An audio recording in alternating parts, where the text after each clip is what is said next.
memorandum titled Immediate Assessment of Aviation Safety.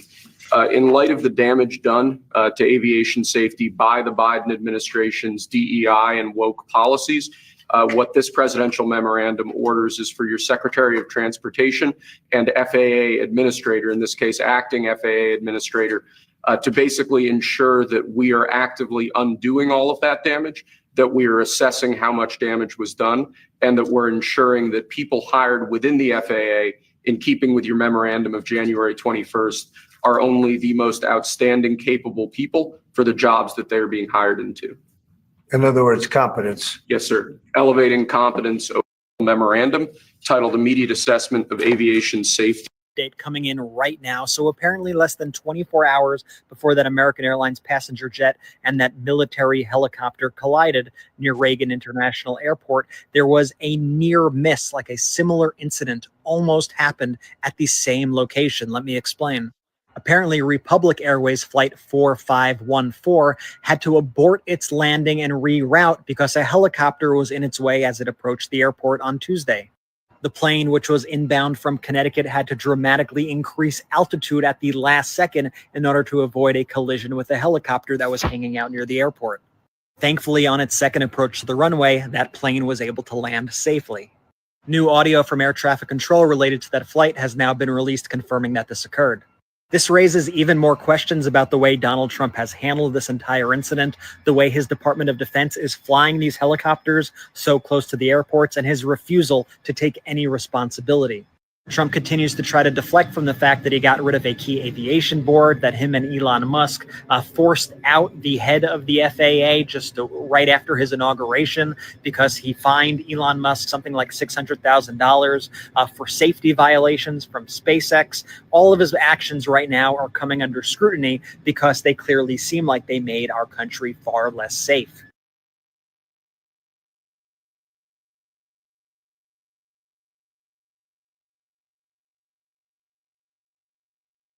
Good morning and welcome to Let It Be Known. And we are so grateful to have Lauren with us again, Black Virginia News, Lauren Burke.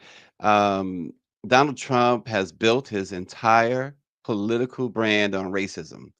And now, after this tragic plane crash, he's wasted no time blaming diversity, equity, and inclusion, or really what they're trying to say. Every time they say this, every time they say DE&I, every time they say woke or wokeness, they're saying the N-word.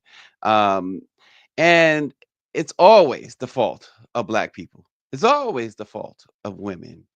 Anyone who isn't a straight white male is the ones who are doing it right, are the competent ones, according to this insane racist regime that we are now under, this dictatorship. This is the same man who defended white supremacists in Charlottesville, tried to erase Black votes in the 2020 election, and gutted diversity, equity, and inclusion programs with the stroke of a pen. Now, with his MAGA allies cheering him on, he's using a national tragedy to advance a racist agenda that has nothing to do with facts and everything to do with fear mongering. And let's be clear, this isn't just about Trump. It's about the Heritage Foundation, who's really behind all of this, and an entire Republican Party willing to scapegoat people of color, women, LGBTQ communities, and even veterans to push their white nationalist vision.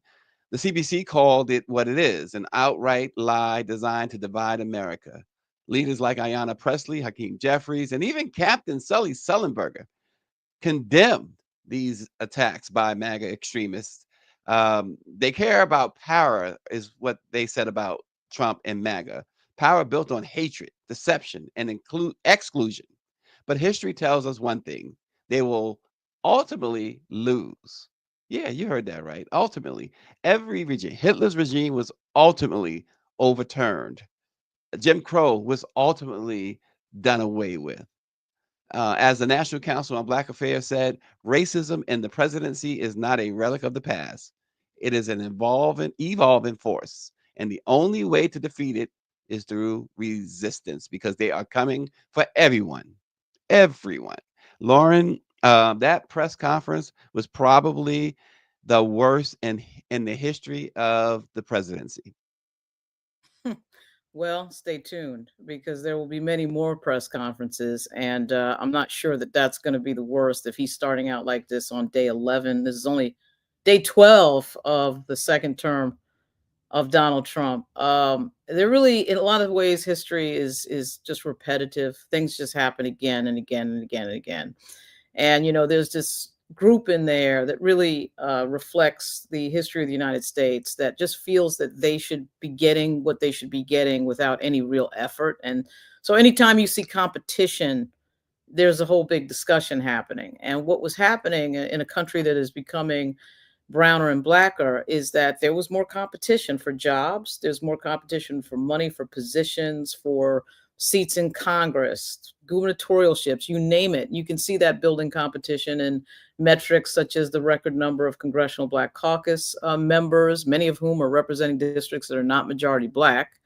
You're seeing a lot of people, Black folks running for governor. You're seeing the statewide. You're seeing Angela also Brooks. So you're seeing, even though Maryland, obviously is a 34% Black state, you're seeing more people running. You see more Black folks running, and it's women, it's Blacks, it's a lot of different demographics. And what this really reveals more than anything else is who is insecure with that, who has a problem with that, who is bothered by anything that looks more diverse than it was in the 1950s and 60s. And that is the club to which Donald Trump belongs. And that should be a surprise to absolutely nobody. He's almost 80 years old. His father was rung up by the Department of Justice for racism in housing.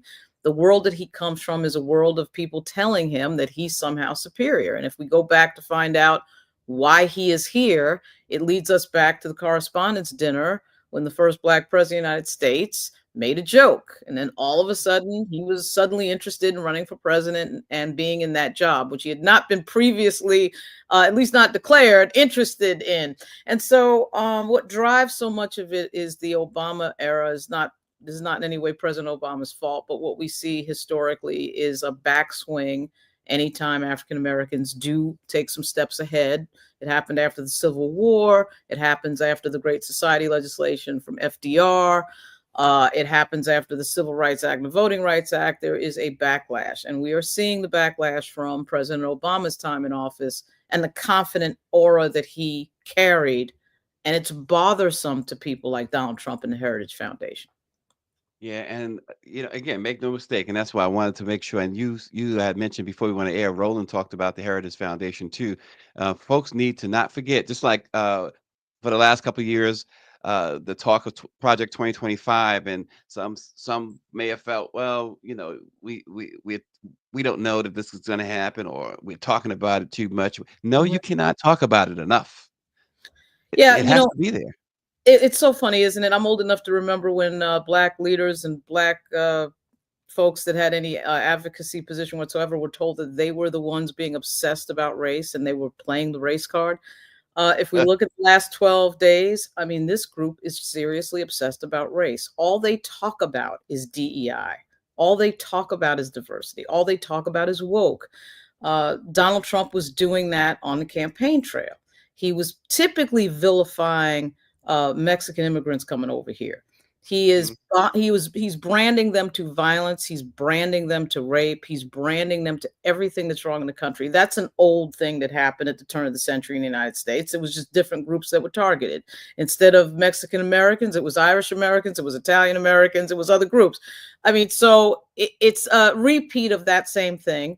He talks like that freely all the time. And now when they've gotten into office, they're really only, to this point, talking about the 3 code words for Black people, which are not really code because it's so obvious who they're talking about. They're saying woke, they're saying DEI, and they're not really saying CRT as much because CRT replaced DEI. But when they say DEI and woke, they're talking about Black people. There's this constant inference that if you are Black and hired, that you were not qualified. You were hired because you were Black, which nothing could be so much more ridiculous. The idea that if you are hired and you're Black, you could not have been better than any white candidate walking through the door. So this is all the talk of eugenics, white supremacy. It's not even prettied up. He's not even talking in code anymore. Nope. They stood up there in front of the mic yesterday, and this is the biggest irony of them all, which is why I find the Democratic Party to be completely derelict in this moment. Remember, 100%. they're supposed to be the opposition party. And they had standing at the mic, the Republicans, Donald Trump, they had standing at the mic, J.D. Vance, okay, Sean Duffy. Okay, think about those two guys for just 1 second. And Pete Hegseth. Pete Hegseth had 0 qualifications to be the Secretary of Defense. No qualifications. Sean Duffy at least served in Congress, but came out of the world of reality TV. Okay, and then you have J.D. Vance, who basically just got to the Senate and now is the Vice President of the United States. So if we go through our vice presidents of recent years, Pence, Harris, Joe Biden, if you combine those 3 people, Duffy, Hegseth, and Vance, their resumes don't come close to the recent vice presidents that we've had. So they're talking about merit and merit-based and qualifications, and the people talking do not have the qualifications. And again, the Democratic Party, for the most part, is saying nothing. So I find this to be, I mean, this is very low-hanging fruit. All you have to do is reference the resumes of these people running their mouth at the podium yesterday, and you pretty much could make your point. And really not too many people are making it. So this is a strange moment, and there better be a response to it from the advocacy groups, because it gets worse from here. Oh, and you're right. I know Hakeem Jeffries is in California, or at least as of yesterday was in California, visiting Altadena and the fire sites and things of that nature. But and the Congressional Group Black Caucus did put out a statement about Trump. But I just noticed their statement, and I will say this because I was very critical of them yesterday and have been very critical. Their statement did nothing to take away my criticism, because here again, they were a little tepid. I mean, Yvette Clarke was a little bit more forceful. Of course, Ayanna Pressley, and she did a podcast. She was very forceful in her words. But overall, this idea of not just targeting the ones like Trump, like Vance, they are talking about Republicans in general. They're using general terms. You have to fight fire with, people say fire with fire, you can't do it. Well, fight it with real water, fight it with real extinguishers, right? They have to be intentional. They have never been intentional, it seems. And, their constituencies get the short end of the stick all the time. Their constituents get the short end of the stick all the time. Yeah, from November 5 to January 2025, Inauguration Day, 76 days. You had 76 days to discuss whatever strategy you may or may not have had for what you knew was coming. We knew what was going to happen in terms of how the style of this Donald Trump operates. We know what his communication style is. You saw what he did yesterday. He throws out this DEI argument with no evidence. The media picks it up. The media starts asking the Democrats, well, what about this DEI argument? I mean, this thing has no validity, but Donald Trump understands communications and he understands what he's doing. This is not about agreement. This is about what reality is. And in communication strategy, when somebody attacks on TV, you have to respond on TV.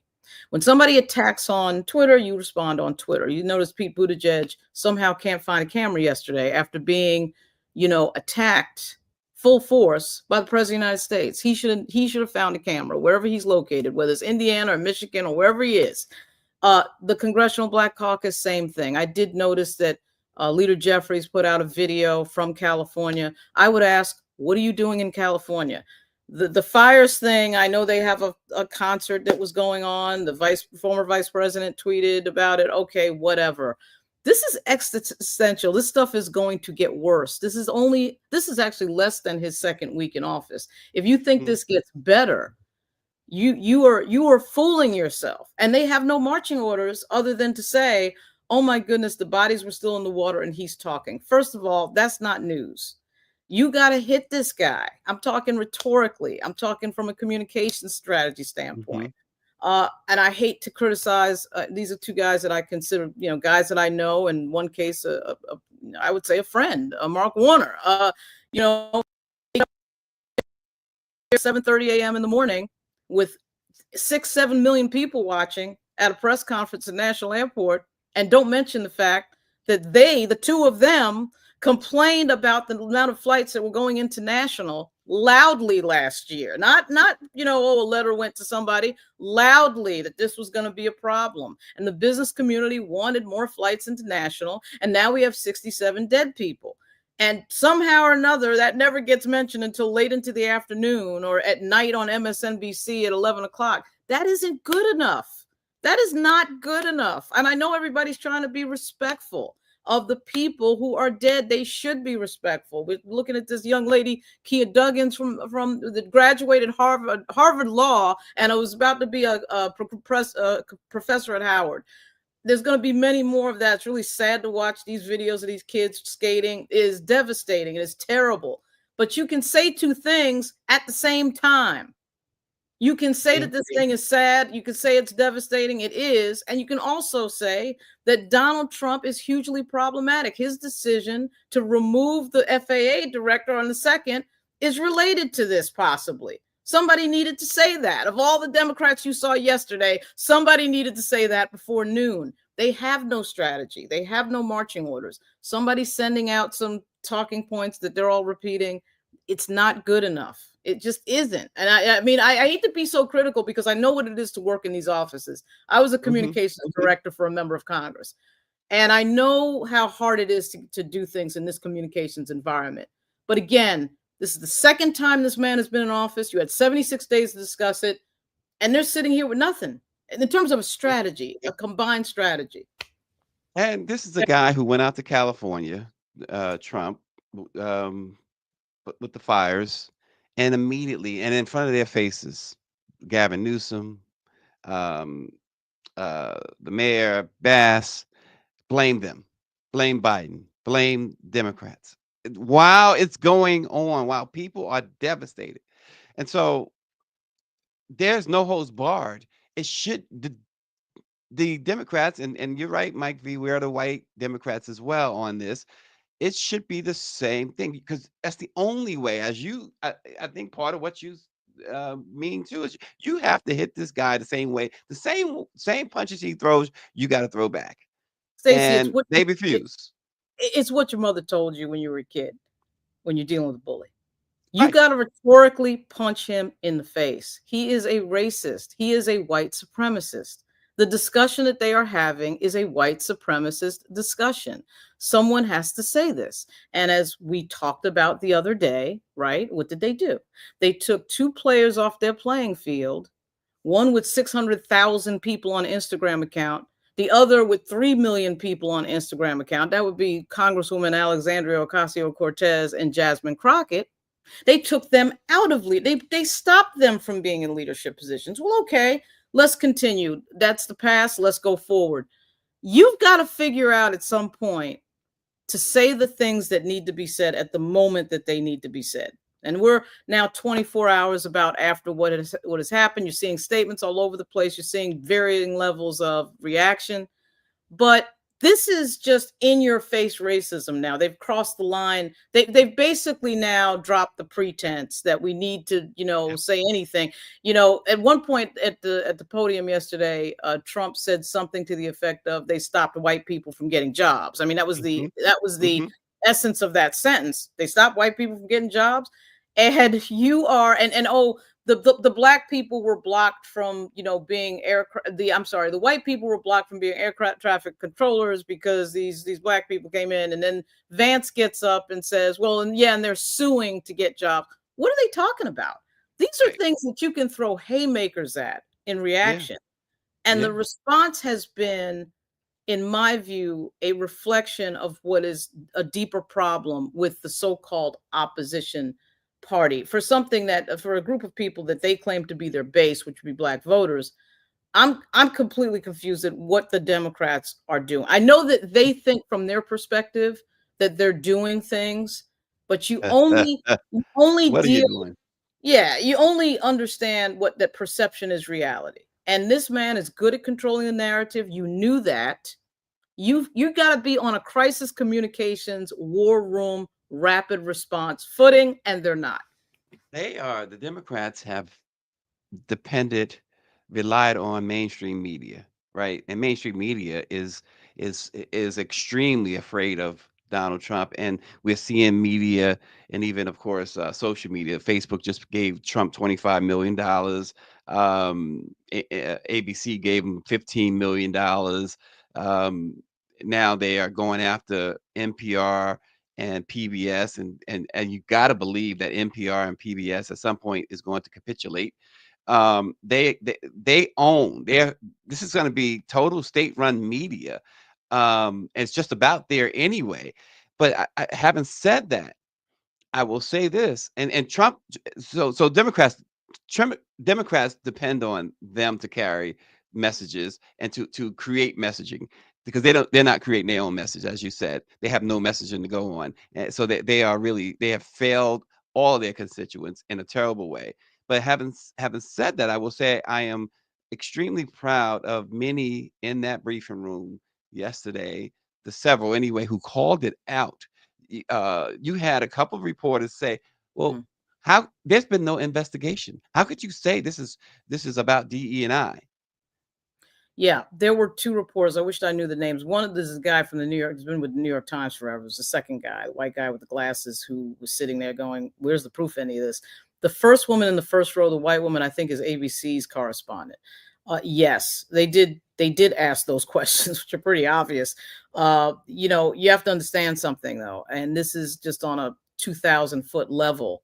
The minute Mhm. we get into the discussion and start talking in terms of DEI and qualification and who was behind the steering wheel and all that, the thing Right. is off the rails, because he's bringing in, Donald Trump is bringing into the discussion the notion that this all happened, that 67 people are dead because of some sort of hiring of black people. That's just what this is. I mean, at some point you have to take the veil off of that and ask him that. You have to say to him, and so, Mr. President, are you saying that black people are at fault for 67 people being dead? Like, someone Right. needs to be saying that. And Right. so even he backed off when he got the first question of where's your evidence.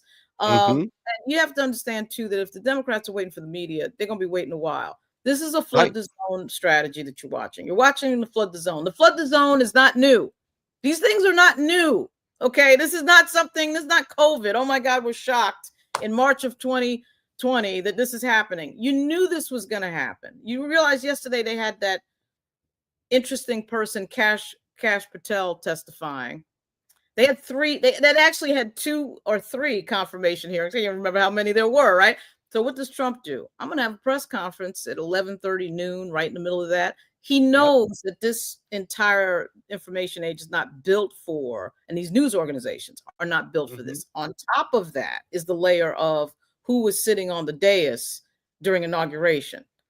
Bezos has business before Donald Trump. Okay. Obviously, Musk owns X. Obviously, Mark Zuckerberg is controlling a lot of what people see on Facebook. CBS is about to capitulate and hand Donald Trump a bunch of money in a court case, Hmm. a defamation case that makes absolutely no sense No that they would sense. Yep. win, just like ABC did. Knowing all of that, if you are the opposition party, you have to flood zones just like he's flooding zones. All the media is doing, you just have to understand, they're feeding the machine. They don't care what they feed it with as long as it gets fed and they get their traffic. They don't care what it is. If Justin Fairfax is falsely accused of something, we'll feed it with that. If somebody says that something is racist, we'll feed it with that. So the Democrats have to understand that when your turn comes to feed that machine, you've got to feed it. So when Senator Kane and Warner, okay, and these are not stupid guys, they've been around forever, they know what they're doing. But when that moment came of 6-7 million people watching on live TV from National Airport, you've got to say it right then at that moment. That is the moment. That is the window. Okay, there is no other Right. window. So Right. understanding all of that, and I know it's a lot to take in and think about, but again, you had 76 days to figure it out. Are you hearing about any big meetings by the opposition party, the Democratic Party, about any of this? Now, what is he doing? He's attacking one of your biggest base groups, African Americans, on a daily basis. He did an executive order last night declaring Yep. that because somebody black might have been hired, but at the same time, by the way, we're finding out who the pilot of the Black Hawk was and who Right. the pilot of the American Airlines jet was. And none of these would appear to be, quote, DEI hires. By the way, if they were, or if they were Black, we can't buy into that logic anyway. As I said So, constantly, show right. me, show me, show me that a plane crash where there was a Black pilot involved. Also, show me a plane crash during the Biden administration. Right. There wasn't one. There And wasn't. so, again, what did he do? He gets out there, he set the narrative. Once he set the narrative of, we're talking about race, we're talking about affirmative action and DEI and people who are Yeah. unqualified getting hired, the media bought into the narrative. And that's the Yeah. mistake, is buying into the narrative. The Democrats, though, need to give the media content that changes that narrative, and they're failing in that round. They failed in that mission. So, with all of that said, it's a return to the racism we've seen before. Black people have seen this before. You know, this is the 50s and 60s. The supremacist notion that you couldn't possibly be qualified if you were hired for a job, as if a air traffic controller just walks in and just starts controlling planes. I mean, there's a unbelievable amount of training that goes into that particular job, but it's all somebody Black's fault. They're gonna keep doing this, and the Democrats are gonna have to figure out what their marching orders are, and they've yet. I don't see it now. Maybe it's there and I don't see it, but I have now talked to a lot of people. They did have a meeting, a Zoom the other day, and what I'm telling you is what they're doing is not. They may not believe it. They did win that round on Medicare. I will say this: the Medicaid round was an interesting round to watch. They effectively won that in the sense that the Trump people did back up, but this thing about racism has to be dealt with. It has to be Oh, dealt with. yeah, and here, the thing is, in Orangey, Power 96, Orangey, he is he's 100% right too. When you speak of DE&I, you must tell the truth. White women benefit the most from that, and those who talk about you have to earn something by merit, if that was the case, then a lot of white males would be unemployed. Well, if we were doing straight merit, remember, particularly in the California college system, state college system, probably wouldn't have too many. Well, I mean, they would have white men, but the dominant group would likely be the Asian applicants. If you were doing straight test scores, if you're just doing that, right? I mean, and then that's it. Okay, now, but the issue, so white males are saved by a lot of the things that you don't have to say you're just doing merit or you're just doing colorblind. I mean, I'm always laughing at it was Hegseth and Sean Duffy, this notion we're colorblind. This country has never been colorblind. Never been colorblind. We're going to talk about that with Alfonso Davis shortly, but go ahead. Good, because the country has always declared itself. They've declared who the winners were going to be from the very beginning, and that was white male landowners. The country has always written into the law with regard to Black people a bunch of exclusion, which is why you had to have the 1960s legislation. I mean, they're saying it in the law. This is not a sign in the window or anything else. So it is laughable to watch people like Pete Hegseth in particular, whose qualifications are completely lacking to be the Secretary of Defense, and who a woman filed a rape charge against to the police, a formal rape charge, stand there and lecture everybody about merit and qualification. It doesn't get more laughable than that moment, in my view, yesterday, because those three guys are actually, when you look at the resumes of vice presidents, of transportation secretaries, and transportation secretary really actually could be anybody. I mean, it really actually could. I didn't think that Pete Buttigieg had that much qualification, if I'm honest. I mean, I really didn't. He's somebody that they like in the party, and so they gave him a job. Okay. Yep. Secretary of Defense is a different story. That is a major department. And he has no qualifications as compared to the recent secretaries of defense. We had a 4-star general in there.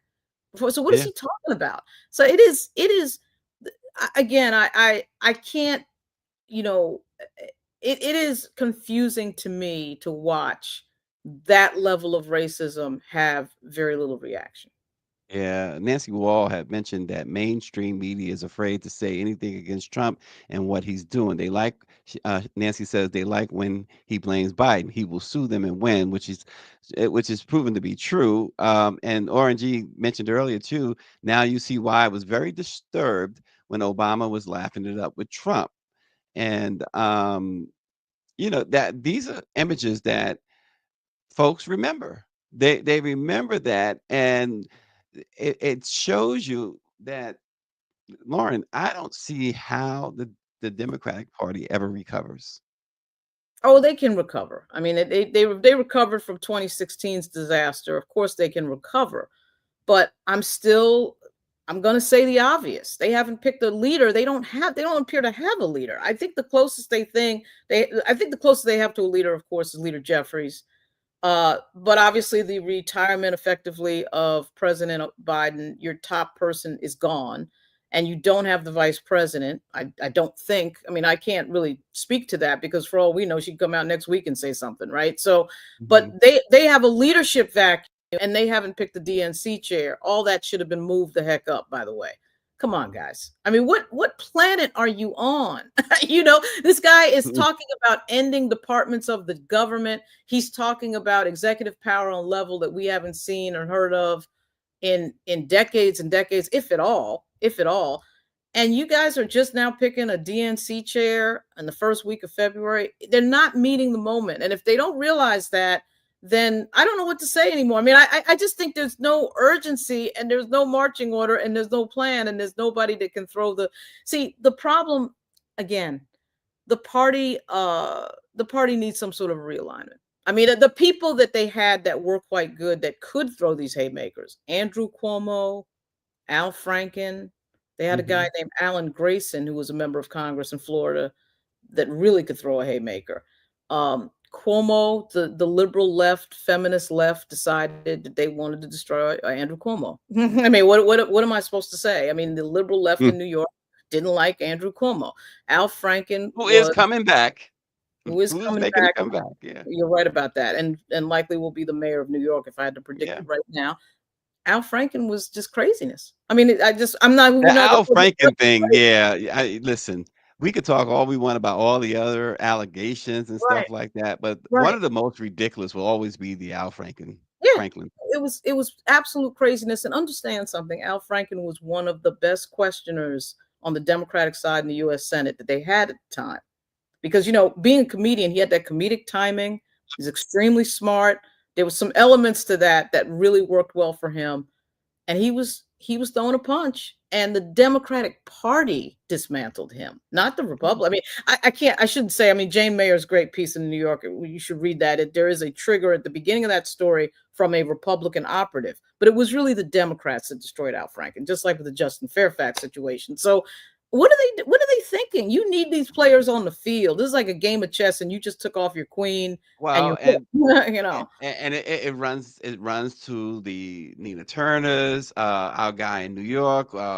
You know who I'm talking about, the black congressman who pulled the fire alarm, Oh, um, yeah, Bowman. So Bowman, Jamal Corey, Bowman, yeah, Corey Bush, Corey Bowman, Bush. Yeah, those who have backbone.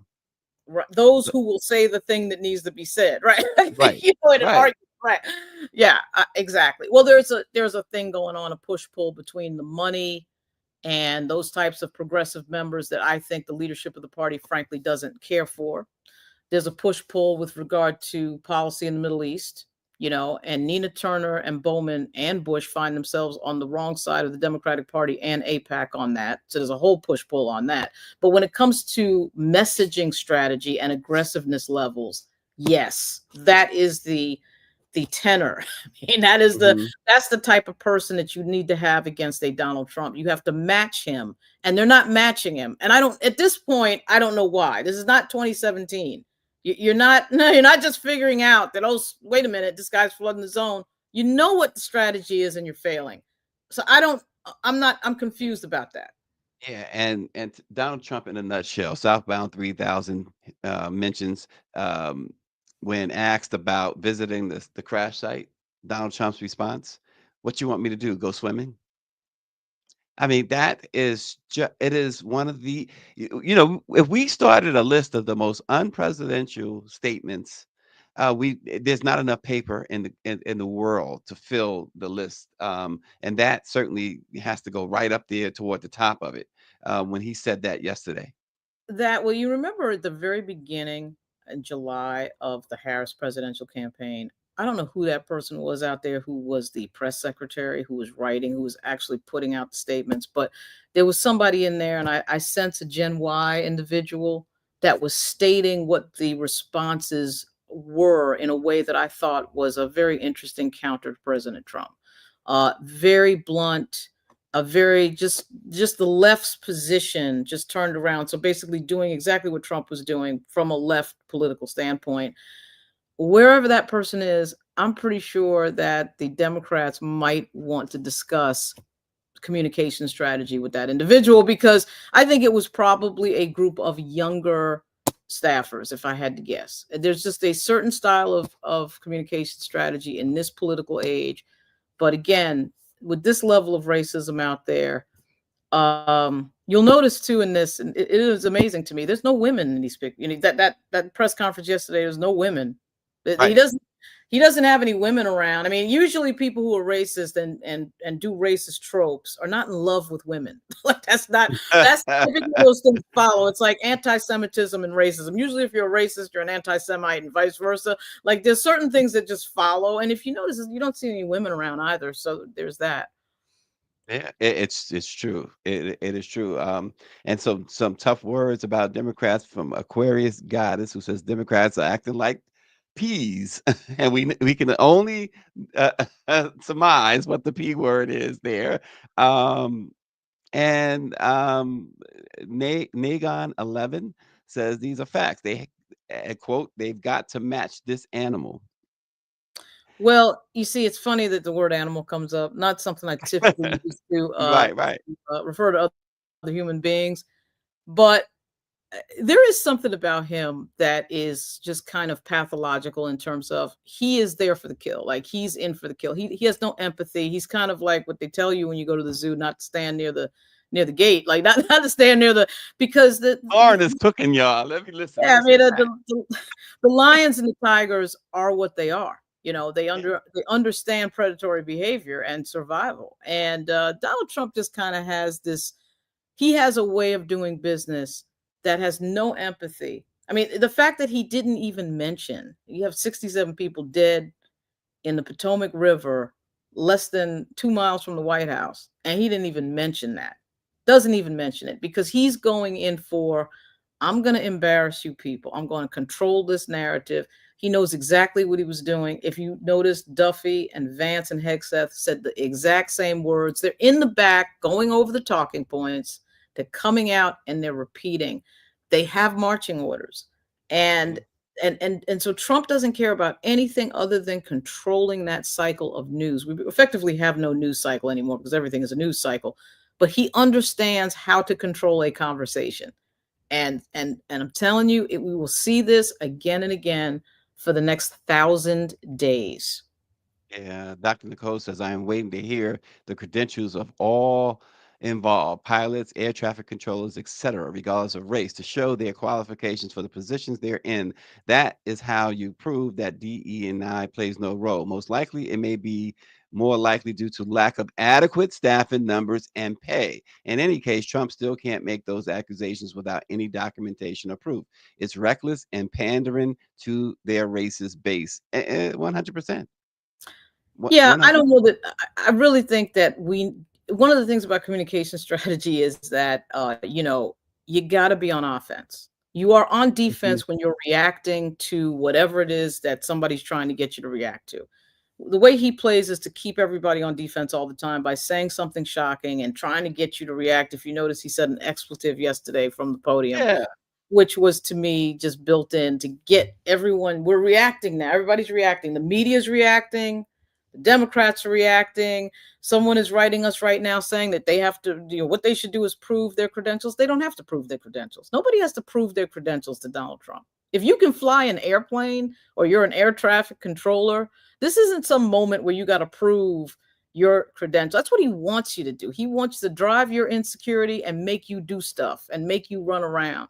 And you gotta get a hold of the fact that that controlling of the narrative is what is breaking everybody, because everybody's in response to him instead of creating the offensive strategy. It's just like in football. When your offense has the ball, obviously the defense has to be running backwards. The safeties in the corners are running backwards in defense. That is what is going on here. He understands it. Again, I grew up in New York. My mother's from Virginia, but I grew up in New York. I watched Donald Trump when I was a teenager, when I was in junior high school. He did it on a lower level then, but he did the same thing. Now you're on a higher and more loud level, but this guy understands communications on a deep level. Yeah, yeah. Two quick questions before we have to move on to our discussion with Alfonso David. Lauren, two questions for you real quick. Danielle Pierre says the Democrats seem to be compromised. Are they compromised? Well, racially, they're always compromised. I think you have white Democrats who, quite frankly, want to embrace part of the president's agenda. I mean, look at Fetterman, for example. Look at these Democrats who are voting for these nominees. So that level of compromise is correct. Almost everybody in our political system is compromised by money in different ways. Yeah. And finally, Lauren, are you ready to, is it time to declare, or do you feel like it's time to declare Trump the most racist president we've had? Probably. I'm a history major. I graduated in history at American University, despite my Virginia Tech hat. I just wear a lot of red and like this hat. So I would say you'd have to study a little bit on Woodrow Wilson and some of these other presidents, because the level of racism, remember, Birth of a Nation played in the White House during Woodrow Wilson. The difference is our media age and our technological age is structured differently. It's hard to compare, because the level of amplification now is so fast and so loud on anything a president says. And that is making money for people. It's hard to answer that question. I suspect that he probably is, but there are some presidents out there that have to be carefully considered.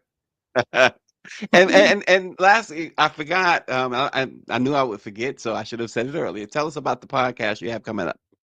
Yeah, well, I have Black Virginia News, which I own, and covers the Black community and Black politics in Virginia. And there's a podcast attached to that called Black Virginia News on all your podcast platforms. And there will be an episode coming out today on brazen race, the return of brazen race. This is probably the most brazen racism we've seen from anybody in politics. I mean, we could put Jesse Helms out there. We could put Lester Maddox out there, George Wallace. And this is on another level. I mean, Richard Nixon, everybody said that he used the N-word in the White House. We found that out on tapes. We wasn't at the podium in the White House briefing room saying stuff. So it's an interesting thing to think about. You know? So check out Lauren, first the podcast for sure, but also subscribe to Black Virginia News as well. You don't want to miss the news coming out of there, because again, as she mentioned earlier, and we wrote about it too, that Democrats in Virginia have warned about the chaotic situation and the worsening situation at Reagan National Airport in DC long before this happened. So lots of good stuff. Go ahead. There was a close call last year. There was a close call, just like the one Greer played at the beginning of the show, and it spurred all this discussion. So yeah, you're right. And they talked about it loudly. I mean, letters went in and there were press conferences and nobody said anything. So here we are. Yeah. So check out Black Virginia News. Now, the president and CEO of the Global Black Economic Forum, Alfonso Davis, talked to us about the fight for freedom and fairness under law cannot be colorblind. Let's go to that discussion. As the Trump administration prepares to take office, continue to take action in office, we should say, the fight for freedom and fairness under the law is at risk of being redefined in the most dangerous of ways. Efforts to dismantle the principle of disparate impact, an essential tool for addressing systemic racism, threaten to cement policies that claim to be colorblind, but they actually perpetuate inequities. Without this legal safeguard, policies that harm Black communities will remain unchallenged if Trump has his way, and it will only deepen the disparities that systemic racism creates in housing, education, healthcare, and employment. Joining us today is Alfonso David, the president and CEO of the Global Black Economic Forum, whose work is at the forefront of the fight to ensure freedom and fairness under the law. Alfonso, welcome to Let It Be Known News. Thank you. Thank you for having me. Alfonso, the theme of freedom and fairness under the law cannot be colorblind. It challenges the narrative that ignoring race will fix systemic issues. Can you explain why a colorblind approach actively perpetuates inequality? Well, I think approaching life through a colorblind lens ignores the reality.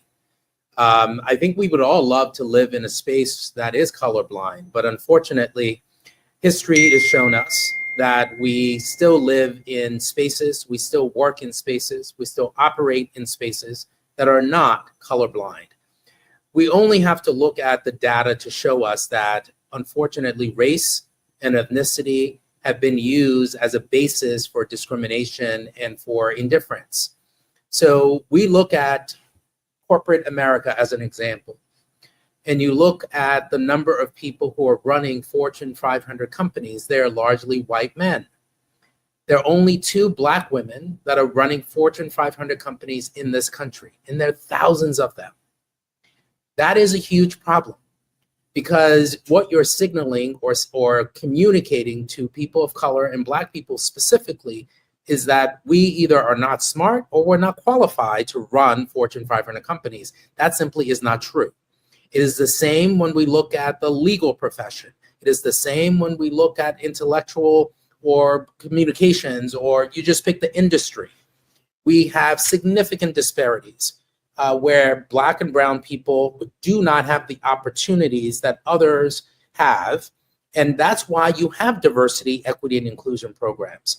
We have allowed the far right to mischaracterize what diversity, equity, and inclusion is. Diversity, equity, and inclusion was a response to the civil rights laws. For folks who may not know, the civil rights laws were passed in the 1960s, and when they were passed, large companies and institutions implemented these programs called diversity, equity, and inclusion, in part because they wanted to make sure they complied with the civil rights laws. Diversity, equity, and inclusion gives them an opportunity to test their systems, to test their institutions, to make sure that they were breaking down systemic barriers that existed. It doesn't perpetuate discrimination. It actually addresses bias and addresses discrimination. So when folks say, oh, it'll be great to live in a colorblind society, I say that's great. That's what we want as well. The only problem is we have evidence, and we have years and years of evidence that shows that people of color are being denied opportunities despite the fact that they're qualified. And if someone were to say, well, give me an example. Look at the recent Supreme Court Justice, Ketanji Brown Jackson. She graduated from an Ivy League school. She is certainly more than well qualified, and yet folks were calling her a DEI hire. That is the point, that we are allowing the far right to sort of redefine and recharacterize what diversity is and how it actually advances our culture, how it actually leads to greater innovation, and how it actually leads to higher revenues for companies. Yeah, and 1 week into office, we've already seen the all out. We've been seeing it before. Let's face it, we've seen the conservatives move this way for some time, but now in 1 week into office, we've seen the administrative actions or executive actions, if you will, of the president, including among the most recent stopping funding to states and municipalities. And in that memo, it mentions this whole idea of wokeness. We want to make sure that it's not going to anything that's so-called woke or DE&I. So the assault, Alfonso, it continues, but it's not only continues, but it's been heightened. And so we have arguments even in court about the disparate impact, which is critical in holding systems accountable for policies that marginalize us. But what are the implications as the courts, or if the courts reject this principle? And on that note, how can we fight back? Well, I think what we're seeing is, as you mentioned before, a full-scale assault on civil rights. And let's all remember why we have civil rights, right? Because for decades, Black and brown people were treated as less than under the law, right? Go as far back as Dred Scott, where the US Supreme Court concluded that I, as a Black man, or you as a Black man, were not considered full citizens under the Constitution. So we've had the US Supreme Court and the legislature and the White House in prior administrations indoctrinate discrimination into our systems, into our institutions. And now what we have is a president that's challenging all of the efforts, all of the progress that we've made to address systemic discrimination and bias in our systems. So when we look at where we are now and where we could be in the next few months or the next few years, we have to continue fighting to make sure that we protect what our ancestors fought for, what Dr. Martin Luther King fought for, what Malcolm X fought for, what Henry Lou Famer fought for. We have to make sure that we're protecting these wins, these gains, because they've helped us get a little bit closer to realizing the full promise of this country, which is freedom and equality for all. But we don't have that today. So yes, we will be challenging these executive orders and executive actions that are looking to roll back our protections. And we will be fighting in the courts, and we will be fighting in the court of public opinion, because this is not only about filing a lawsuit, right? That's obviously important, but it's also about making sure that we fight against the narrative that diversity, equity, and inclusion lowers the standards. It doesn't. Diversity, equity, and inclusion actually gets to the core issue. It gets to addressing systemic discrimination and bias. And that is why it exists. It doesn't lower the standards. It actually roots out bias and discrimination. And so the narrative is incredibly important, because we have, unfortunately, in some circles, allowed the far right to classify everything as DEI. Yeah. Right? If a company decides to give money to a population, it's being classified as DEI, and that's not what it is. Yeah. Well, you mentioned the courts, and to many, and obviously we have to use the courts to the best of our ability when it comes to these situations. But we also have to face the reality that we're talking about, particularly when it comes to the administration and fighting the administration. We're talking about federal courts, and we know that. Look, I'll say it, even if you might not be able to say it. The Supreme Court is owned by Donald Trump, right? So folks like that who look like us are wondering, what do we do? How can we mount a successful fight here? Are we just swinging at the wind when we're going into court? Because it's going to be federal court, and he basically has control. I mean, there are some liberal judges. There are some judges out there who, even if they're not considered liberal, who might, is a couple that might do the right thing. But you're going on that, and the fact that this guy is going to take it, his administration is going to take everything up to his friends at the Supreme Court. So what do we do? Give us a blueprint if you can. Well, I can't give you a blueprint, because that will be outlining our strategy. But what I can say is okay, this. I appreciate that.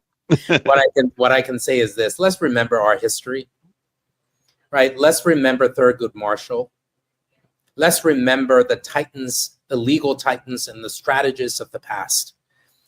We didn't always have the courts.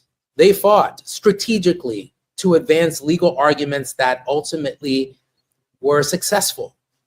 We will do the same thing here. There's an old saying, there are a variety of ways to skin a cat. And we should just be mindful of the reality that we have some brilliant lawyers and some brilliant strategists on our side. And yes, there are many districts around the country and circuits around the country that may be hostile to our arguments, but there are others that may not be. There are others that are actually looking at the Constitution and the federal laws through an objective lens. So we have to continue fighting. We will not give up because, well, by giving up, we are actually rejecting or not honoring, I should say, the legacy of our ancestors. So let's not be so dismayed about the current composition of the US Supreme Court, because we also have to remember that in some cases, what we're fighting for benefits everyone. And so as we think about how we frame our legal arguments, as we think about which courts we're going to be fighting in, we're going to be very strategic. And there are many people in this space, many advocates who have been doing this work for a long time that are thinking just like I am about where to file, how to file, who to file against, and when to do it. And so we will be developing and refining our approaches over time, but just know that we're currently working on challenging a lot of these orders and actions that we think are blatantly unconstitutional, as well as deeply problematic culturally. I'll leave you with this on this point. Donald Trump issued an executive order essentially attempting to end birthright citizenship, right? So historically, and it's in our Constitution, if you are born in this country, by nature of being born here, you are considered a US citizen. It is in the 14th Amendment. Donald Trump issues an executive order essentially looking to end that practice and that policy. And a federal judge just recently issued, only a few days ago, an order essentially saying, no, you cannot do that. You cannot end birthright citizenship because it is, quote, blatantly unconstitutional. That is a federal district court judge. So let's put this in perspective. We will continue to fight, and we will continue to fight strategically to make sure that we protect our rights. Yeah, and we definitely with you on that, as far as not suggesting anyone just lay down and give up. Your work with the Global Black Economic Forum focuses on creating opportunities for Black communities. How do you balance addressing systemic racism with building pathways, especially today under this oppressive administration? How do you balance addressing systemic racism with building pathways for economic success? We do both. And we, as you said, we have to balance the scales. In every single environment, there are opportunities. And we have to identify those opportunities and communicate them to our community. And so we're working on identifying the new and emerging opportunities that exist for our community to succeed at every single social status. And they do exist. In addition to that, we are fighting to make sure that we are protecting our rights in the courts, in the court of public opinion, in state legislatures, as well as in Congress. So we are doing all of that work. And as you said, it is a balance, because we're not just simply fighting to protect our rights. We also have to identify the opportunities that exist, not only here in the United States, but the opportunities that exist globally for us to expand economic opportunity for Black people and for people of color generally. Yeah, I think you just hit on something that I think is not, as a whole, I think our community doesn't, as a whole, consider enough. And that is the fact that there are Black folks in London, there are Black folks in Germany, there are Black folks everywhere. There's a whole world out there. So I think what you just said is very, very important. Alfonso, you also have worked extensively with business leaders and entrepreneurs. What responsibility? We see these, there are a handful of organizations like Costco and others who have said, Ben & Jerry's, we are still sticking with our DE&I initiatives. What responsibility do corporate America, businesses have in pushing back against systemic inequalities, and how can they lead by example? Well, companies not only have a legal obligation, but they have a cultural one as well.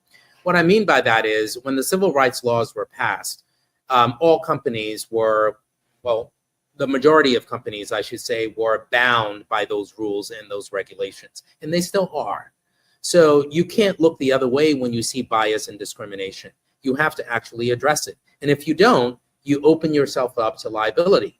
So those corporations still have an affirmative obligation to address discrimination and bias. But also culturally, those corporations have to recognize that their consumers are directly responsible for their success. So their consumers include us. Their consumers include Black and brown people. Their consumers include women. And if those corporations are not respecting and valuing their consumers will go somewhere else, right? We're seeing their campaigns right now to support Costco, because Costco actually rejected multiple attempts to eradicate or, essentially dilute their diversity, equity, and inclusion programs. But then you have other companies like Meta that has tried to mischaracterize the law and suggest that the US Supreme Court's decision in affirmative action in some ways affected or influenced their decision.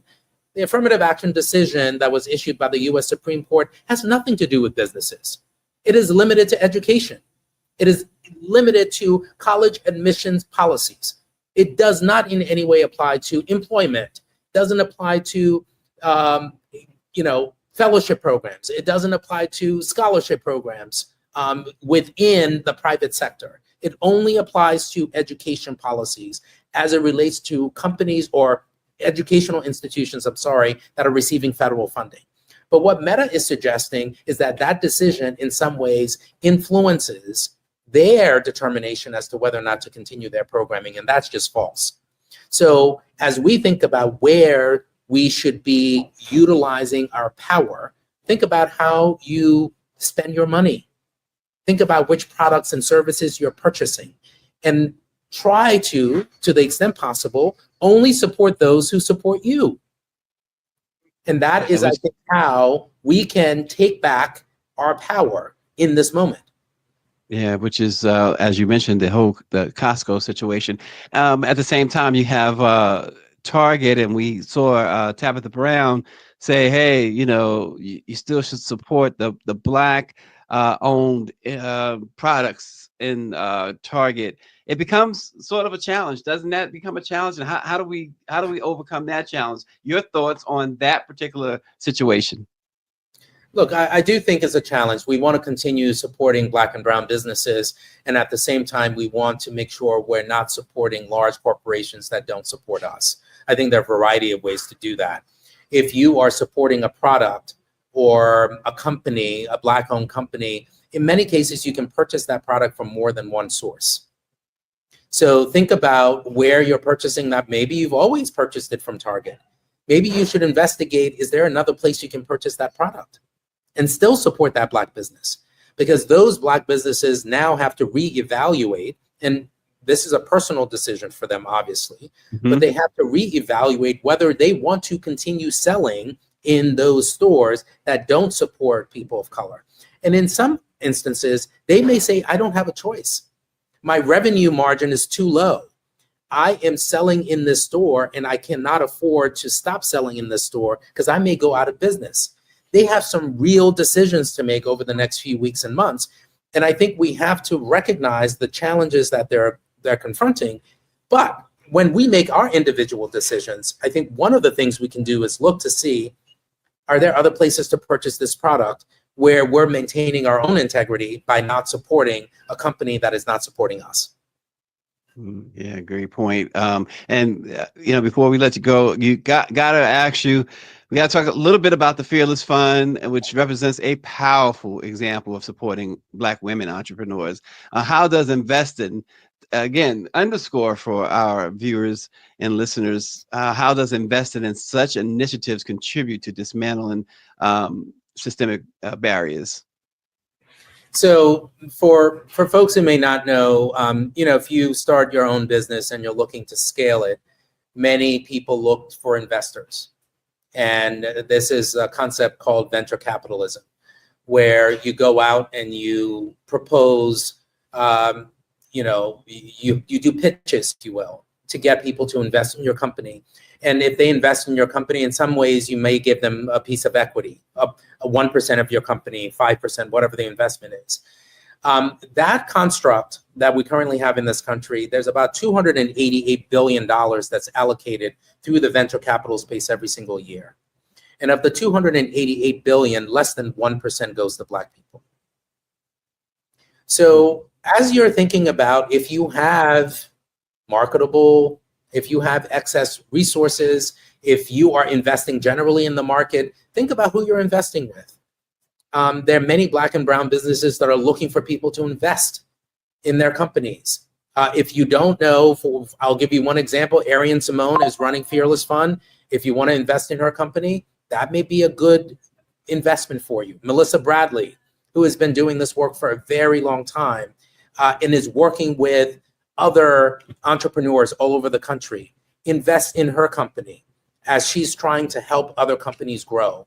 There are ways that we can empower our community. There are ways that we can address systemic bias and discrimination outside of the existing paradigm, and that is one way that you could do it.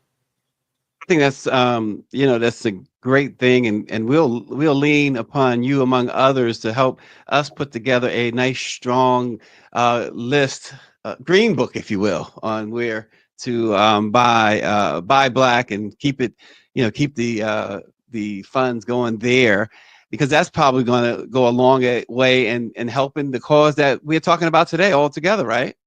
Absolutely, absolutely. We have to invest in ourselves. We have to invest in our communities, especially now where people are intentionally denying the inequality and inequities that exist. Yeah, absolutely. And Alfonso, real quick, what gives you hope that freedom and fairness can still prevail? I take sometimes my energy from the past. I think about our ancestors and what they went through and what they died for. By most standards, I would say any objective standard, the quality of life that we have now is better than what it was back then, where we were considered officially pieces of property.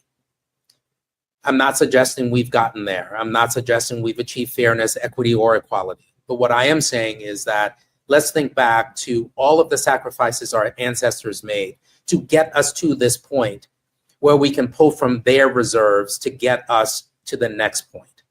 And that for me is where I get some of my inspiration, whether it be from Fannie Lou Hamer or James Baldwin or Malcolm X or Martin Luther King. They spoke about the challenges that they were facing, and they got up every single day to continue the fight. And I think we need to do the same. And finally, in addition to that, there is, as to quote Dr. King, some difficult times ahead. But what message do you want to leave with those fighting for equity? I want us to make sure that we tap into our resilience. We are a resilient group of people. We have been beaten down for decades and we're still here. And so tap into that resilience. Yes, you can take a break, but don't quit. Yeah. Too legit to quit. Alfonso David, the president and CEO of the Global Black Economic Forum. We thank you so much for sharing some vital information here with Let It Be Known. Absolutely. That was Alfonso David, and I noticed some of the comments that was pre-recorded. Otherwise, I would have asked your questions there. But as always, great questions that you guys ask as well. We appreciate you. Lots going on.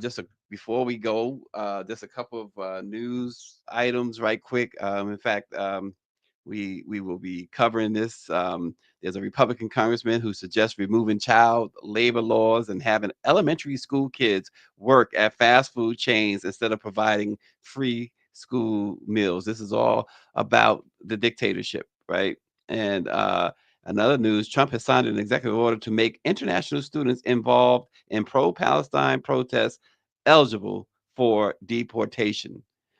So again, as Lauren Burke and others have discussed, and Lauren, of course, discussed it more in depth this morning. This is in your face now. It's in your face.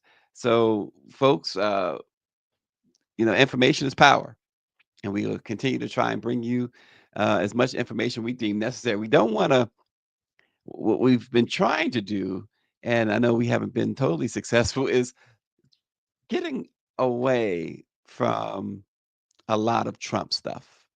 But it's hard to do when it directly affects you. And so those are the things that we're going to continue to bring you, things that directly affect you, Black folks in particular. So keep tuned to Let It Be Known, and we thank you all for your support. Don't forget to watch the RNG Swag Sports tonight on YouTube.